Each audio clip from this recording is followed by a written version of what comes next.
dari Abdimah di Sidikalang. Shalom, pendeta, saya membutuhkan penjelasan mengenai Kisah Para Rasul 9 ayat 36 sampai 43. Mohon penjelasannya, pendeta. Jadi minta penjelasan dari satu bagian dari Alkitab. Kisah 9 ayatnya yang ke 36 sampai 43. Kita bacakan, pendeta. Silakan. Baik. Ayat 36. Di Yope ada seorang murid perempuan bernama Tabita. Dalam bahasa Yunani, Dorcas. Perempuan itu banyak sekali berbuat baik dan memberi sedekah. Tetapi pada waktu itu ia sakit lalu meninggal. Dan setelah dimandikan, mayatnya dibaringkan di ruang atas. Lida dekat dengan Yope. Ketika murid-murid mendengar bahwa Petrus ada di Lida, mereka menyuruh 2 orang kepadanya dengan permintaan, segeralah datang ke tempat kami. Maka berkemaslah Petrus dan berangkat bersama-sama dengan mereka. Setelah sampai di sana, ia dibawa ke ruang atas dan semua janda datang berdiri dekatnya, dan sambil menangis mereka menunjukkan kepadanya semua baju dan pakaian yang dibuat Dorcas waktu ia masih hidup. Tetapi Petrus menyuruh mereka semua keluar. Lalu ia berlutut dan berdoa. Kemudian ia berpaling ke mayat itu dan berkata, Tabita, bangkitlah. Lalu Tabita membuka matanya, dan ketika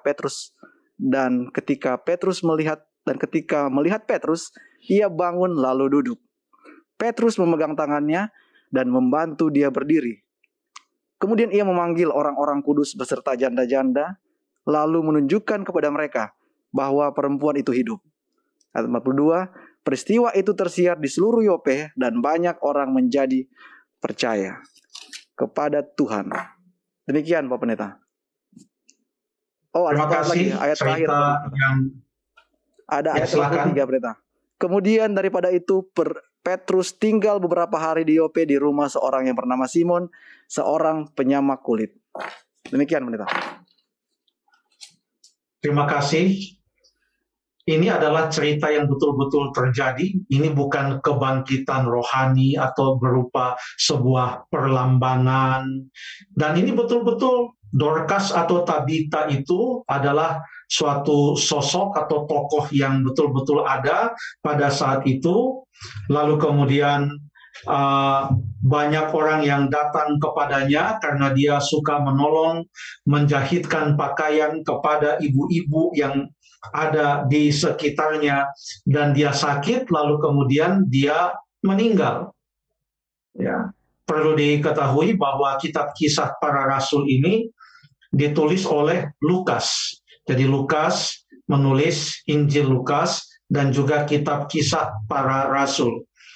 Menurut catatan dalam Kolose pasal yang keempat ayat yang ke-16, Lukas atau ayat yang ke-14, bukan 16. Maksud saya Kolose 4 ayat yang ke-14.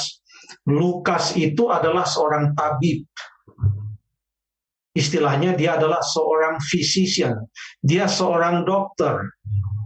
Jadi ini yang menulis cerita tentang Dorcas yang sakit, lalu kemudian dia mati, lalu kemudian orang-orang bersedih memanggil Petrus. Ini kematian ini betul-betul meninggal. Jadi dokter yang katakan bahwa dia meninggal. Karena yang tulis ini juga seorang dokter. Dia meninggal. Lalu kemudian Petrus datang dan dia berdoa, katanya dalam ayat yang ke-40, yang dia lakukan adalah dia berlutut dan berdoa, lalu dia berpaling kepada mayat itu dan berkata, Tabita, bangkitlah. Lalu Tabita hidup lagi.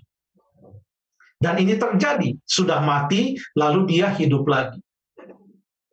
Siapa yang merupakan sumber kuasa di dalam kebangkitan Tabita atau Dorcas? Coba kita lihat dulu cerita sebelumnya. Pada waktu Petrus juga membuat mujizat, pada waktu dia menyembuhkan seorang yang bernama Eneas. Dalam ayat 33 dikatakan di situ didapatinya seorang bernama Eneas yang telah 8 tahun berbaring di tempat tidur karena lumpuh. Lalu Petrus berkata kepadanya, Eneas, Yesus Kristus menyembuhkan engkau, bangunlah dan bereskanlah tempat tidurmu. 8 tahun tidak bisa berjalan. Lalu setelah Eneas ini sembuh, siapa yang dipuji? Siapa yang dimuliakan? Kita baca di ayat yang ke-35, semua penduduk Lida dan Saron melihat dia, lalu mereka berbalik kepada Tuhan. Semua orang tahu bahwa kesembuhan yang didapatkan oleh Eneas itu bukanlah karena atau bersumber dari Petrus atau kuasa yang bersumber dari Petrus.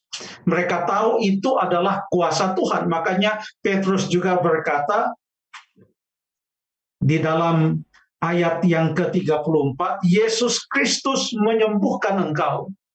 Jadi ini adalah kesembuhan yang diberikan oleh Tuhan kepada Eneas. Makanya orang-orang percaya kepada Tuhan. Sekarang bagaimana dengan kebangkitan Tabita atau Dorcas? Apakah kuasa membangkitkan orang mati ini bersumber dari Petrus? Kita baca di ayat yang ke-42, peristiwa itu tersiar di seluruh Yope dan banyak orang menjadi percaya kepada Tuhan. Bukan percaya kepada Petrus, bukan memuji atau memuliakan Petrus, tetapi banyak orang percaya kepada Tuhan karena mereka tahu sumber kuasa itu datangnya adalah dari Tuhan. Bagaimana keadaan Dorcas setelah ia bangkit kembali dari kematian? Apakah dia bangkit lalu kemudian dia naik ke sorga? Tidak ada catatan yang mengatakan dia bangkit lalu kemudian dia naik ke sorga. Tetapi kita tahu bahwa setelah dia bangkit, maka dia bisa lagi melakukan tugas-tugasnya seperti sebelum ia meninggal.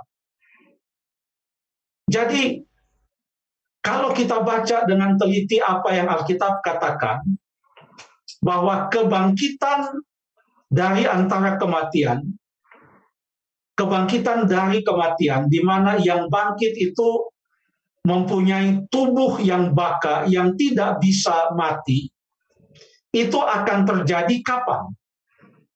Apakah Tabita bangkit, lalu Tabita tidak akan meninggal lagi? Atau katakanlah Lazarus yang dibangkitkan oleh Tuhan Yesus. Setelah dia bangkit, maka dia tidak meninggal lagi. Atau orang-orang yang dibangkitkan. Di dalam Alkitab ada beberapa peristiwa-peristiwa kebangkitan, beberapa individu. Apakah mereka bangkit dan mereka telah mempunyai tubuh yang tidak bisa mati dan mereka hidup terus atau langsung naik ke sorga? Kapan seseorang mendapatkan tubuh yang tidak bisa mati, tubuh yang baka, yang tidak bisa mati? Pada saat kapan? Itu perlu kita baca apa yang Alkitab katakan. Kita buka di dalam 1 Korintus pasal yang ke-15. 1 Korintus pasal yang ke-15. Kita akan baca ayat yang ke-51 dan ayat yang ke-52. Saya akan baca ayat ini. Sesungguhnya aku menyatakan kepadamu suatu rahasia, kita tidak akan mati semuanya, tetapi kita semuanya akan diubah. Dalam sekejap mata, pada waktu bunyi nafiri yang terakhir. Sebab nafiri akan berbunyi, dan orang-orang mati akan dibangkitkan dalam keadaan yang tidak dapat binasa, dan kita semua akan diubah. ayat yang ke-53, karena yang dapat binasa ini harus mengenakan yang tidak dapat binasa, dan yang dapat mati ini harus mengenakan yang tidak dapat mati. Kapan ini terjadi? Di dalam ayat yang ke-51 dikatakan, ya, dan ayat 52, pada waktu bunyi nafiri yang terakhir. Pada waktu bunyi nafiri yang terakhir. Nah, istilah bunyi nafiri atau bunyi sangkakala ini menggambarkan peristiwa kedatangan Tuhan Yesus yang kedua kali. Peristiwa kedatangan Tuhan Yesus yang kedua kali. Mungkin boleh kita baca di dalam 1 Tesalonika pasal yang keempat, ayat yang ke-16, 1 Tesalonika 4 ayat yang ke-16, sebab pada waktu tanda diberi, yaitu pada waktu penghulu malaikat berseru dan sangkakala Allah berbunyi, maka Tuhan sendiri akan turun dari sorga dan mereka yang mati dalam Kristus akan lebih dahulu bangkit. Sangkakala atau nafiri, dua kata yang sama. Jadi kalau dikatakan pada saat nafiri yang terakhir itu berbunyi, ini menggambarkan peristiwa kedatangan Tuhan Yesus yang kedua kali. Dan pada waktu Tuhan Yesus datang kembali pada kali yang kedua, maka orang-orang yang bangkit dari kematian, orang-orang yang mati dalam Kristus, yang dibangkitkan pada saat kedatangan Yesus yang kedua kali itu, menurut 1 Korintus 15 ayat 51 dan 52, sudah kita baca tadi, mereka akan bangkit dalam tubuh yang tidak dapat mati, dalam tubuh yang tidak fana, melainkan dalam tubuh yang baka, tubuh yang tidak dapat mati lagi. Mengapa? Karena mereka akan bangkit untuk hidup selama-lamanya bersama-sama dengan Tuhan, menikmati hidup yang kekal itu. Itu akan terjadi nanti pada saat kebangkitan yang terjadi pada kedatangan Tuhan Yesus yang kedua kali. Terima kasih.